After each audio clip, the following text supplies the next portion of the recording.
Andy Robertson, left back, Liverpool FC.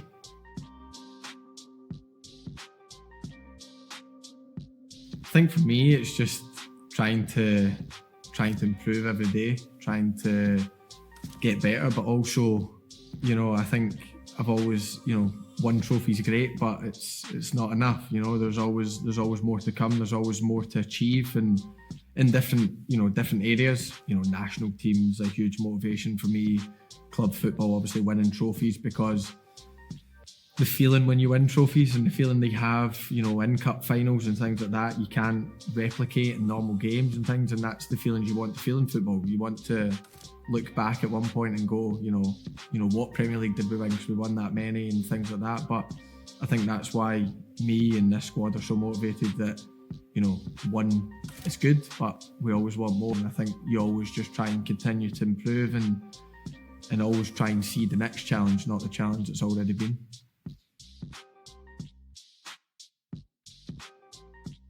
Yeah, look, I think it's a big factor. I think, we are a hard-working team. We never give up. We always go right to the end. And I think, in times people have matched their intensity maybe for 70 minutes or 75 or even sometimes 89, 90. But, the 1 minute that they slip, then we're always ready to capitalise on it. And I think, look, we need to have quality and we need to have been able to punish teams and been able to score goals, but work rate is a huge part of football. It's a huge part of life, and us as a squad just now have the perfect balance of that and have it in abundance, and I think that's where our success starts from.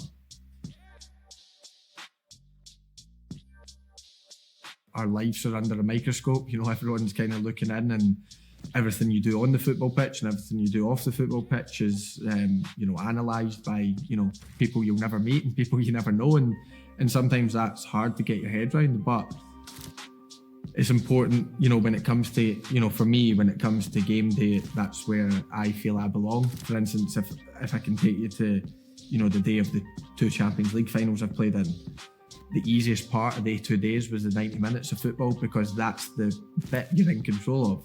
The bits of sitting in your hotel room thinking what's going to happen tonight, naturally a human's mind can play tricks on you, and it's obviously the second time was a lot easier than the first time, but I just think as humans and as you know what you're good at, you know what you're comfortable at, and you know what you can control and what you can't control. And I think as the years have gone by, I've been very good at kind of separating them. What things can I control and what things, I can control, my mindset going into this game. I can't control, how the game's going to go because, referees' decisions, how the other team play, how we play, everything like that. You can't control what people are writing about you or whatever like that, but what you can control is you can try and be in your best possible form going into it. And I think I try and take that into life as well. Do you know what I mean? In terms of being a dad, in terms of being, a fiance, in terms of being a family, everything. I think you can control how much you invest in something. And I think if you invest a lot, then usually you get the rewards out of that. And I think I've always tried to do that, and I'll continue to do that. And, that's the kind of advice I always try and give people, that, if you invest 100%, then at least you can have no regrets. And I've always tried to live life like that. When you're coming through an academy, one person's decision can make or break your career, and it's important that you don't let that affect you, because if one coach doesn't think you're good enough, it doesn't mean that other coaches don't. And it means, okay, you might get let go from Liverpool, or in my case, I get let go from Celtic, but I didn't let go of the dream of becoming a footballer. I still believed that I could become a footballer at, I didn't know what level.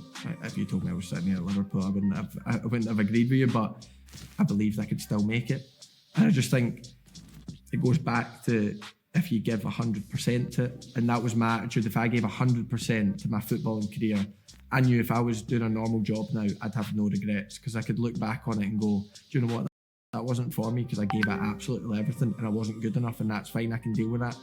But I think if I gave 1% less than that and I gave 99%, I think, could you have done that little thing better? I just think you would live with huge regrets. So, I try and speak to some of the academy boys here, and I speak to Scottish boys up in Scotland and things like that, and it's put your all into it. Put your all into it, and what have you got to lose? If it doesn't work, then you've not lost anything. It's only there to be gained. And I think if you take that attitude, then it'll work for you, because if you're not successful at football, you'll be successful in life and something else, and that's the most important thing.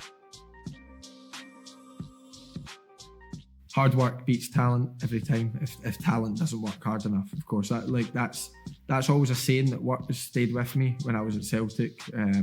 Tommy Burns said that to me. It always stuck with me, because I've got no doubts that when I was a young boy at Celtic, there was better players than me.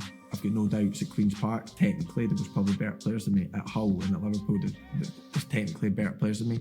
But I always tried to be at the top of the hard working. Now we've got a squad that's, everyone's top, really. I don't think we have anyone that slacks, but maybe at Queen's Park we had people that wanted to work that much, and I always wanted to be there, because it goes back to what you can control and what you can't control.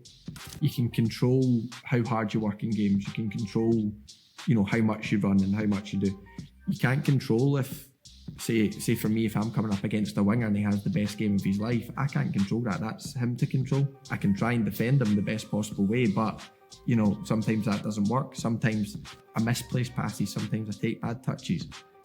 But what I can control is how much I run in the bad games. And then in the good games, when everything's going right, you can still control how much you can run. So for me, hard work always wins. You obviously need talent. Like, hard work's not going to win if you're hopeless. But I think if you get hard work and you've got the maximum